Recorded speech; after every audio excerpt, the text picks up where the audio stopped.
an ba'dil hukama'i salasatu asya'a tufarrijul husas ta husas. Begini tak ain bu? Begini apa ain? Enggak kelihatan mata saya. Husas ya? Ya husas.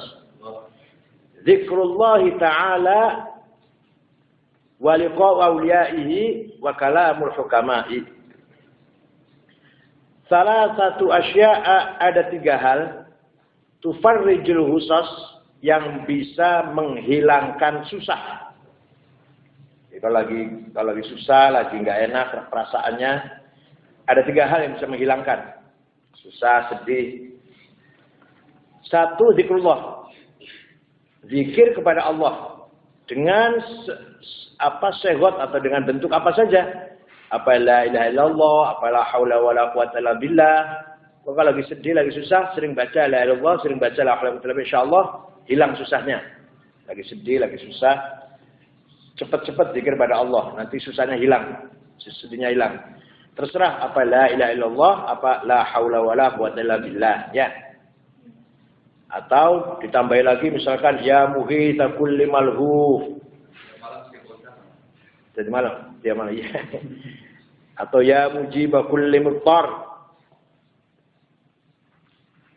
Ya haliman ala kulli zi hafwatin asahu wa ya qa'iman bil kifayati liman atharahu ala dunya as'alukal wusula ila ma la aslu ilaihi illa bima'unatik wa daf'a ma la atiqu daf'ahu illa biquwwatik was'aluka khairatan fiha afiyah khairatan fiha afiyah wa afiyatan fiha khairah birahmati rahmar rahimin. Itu kalau mau agak panjang.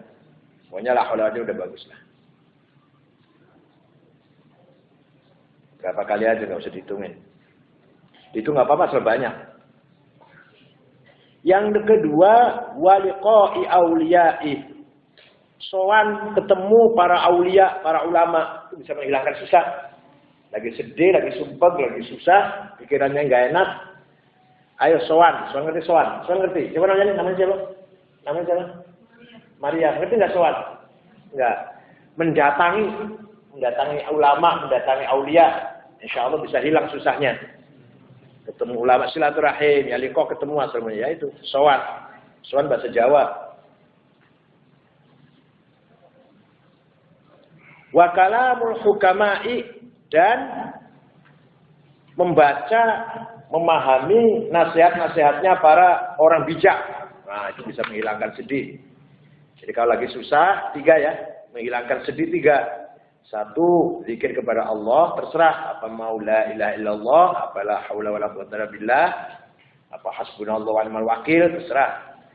Yang kedua, jumpa silaturahim dengan para ulama, para aulia, itu bisa menghilangkan sedih. Yang ketiga, memahami, menghayati, merenungkan, mendengarlah paling tidak ucapan-ucapan orang bijak, perkataan orang bijak. Imam Hasan Al-Basri radhiyallahu anhu, Imam Hasan Basri itu namanya Hasan, bapaknya itu tadinya agamanya Majusi. Waktu peperangan menjadi tahanan perang dibawa ke Madinah, namanya Yasar, masuk Islam, punya anak Hasan Basri, Hasan, ya anak Hasan tinggal di kota Basrah, jadi ulama besar, Sayyidut Tabi'in, tokoh tabi'in, tokoh sentral. Lahir tahun 21, wafat tahun 110. Lahir tahun 21 waktu zaman Sayyidina Umar, wafat tahun 110. Nah, disusonin waktu kecil, disusui oleh Ummu Salamah, jandanya Nabi Muhammad, jandanya Rasulullah. Wah, itu pancen pinter kayak itu. Kalau kamu disusui oleh Siti Aisyah, pinter banget. Imam Hasan Basri berkata, man la adaba lahu la ilma lahu, wa man la sabara lahu la dina lahu, wa man la wara'a lahu la zulfa lahu. Wadah. Barang siapa man la adaba lahu, barang siapa tidak punya tata krama, enggak punya etika, enggak punya adab, berarti la ilma lahu, orang tidak punya ilmu. Orang kalau nggak punya tata krama, nggak punya adab dengan orang tua, dengan guru, dengan yang lebih tua, lebih senior, nggak punya adab, berarti orang itu menandakan orang goblok, orang bodoh. Ya, paham? Anak yang perempuan paham? Jadi kita harus punya tata krama dengan ayah ibu, dengan paman, dengan tua, dengan guru, dengan kiai, dengan ustadz, dengan yang lebih sepuh, yang lebih tua. Harus tata krama, harus punya adab. Barang siapa tidak punya adab berarti orang bodoh. Waman la sabara lahu la dina lahu. Dan barang siapa tidak punya kesabaran, maunya emosi terus, maunya marah terus, maunya protes terus, maunya gerutu terus, maka orang itu tandanya tidak punya agama yang baik, yang benar.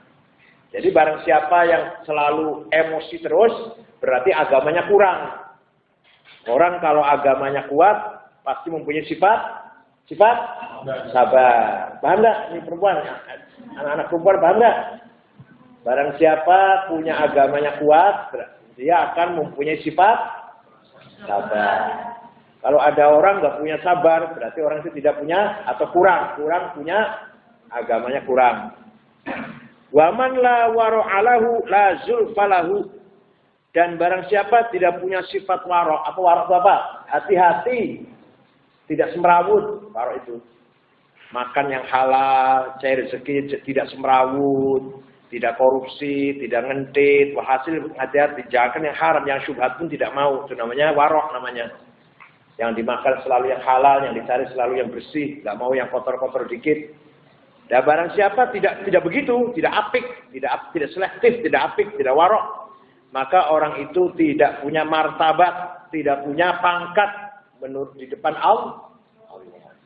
Bagi Allah orang itu tidak ada pangkatnya, tidak ada martabatnya, tidak punya kemuliaannya kalau orang tidak punya warok. Jadi kalau orang warok, orang hati-hati dalam mencari uang, cari rezeki, maka orang itu berarti di mata Allah punya martabat. Al-Fatihah.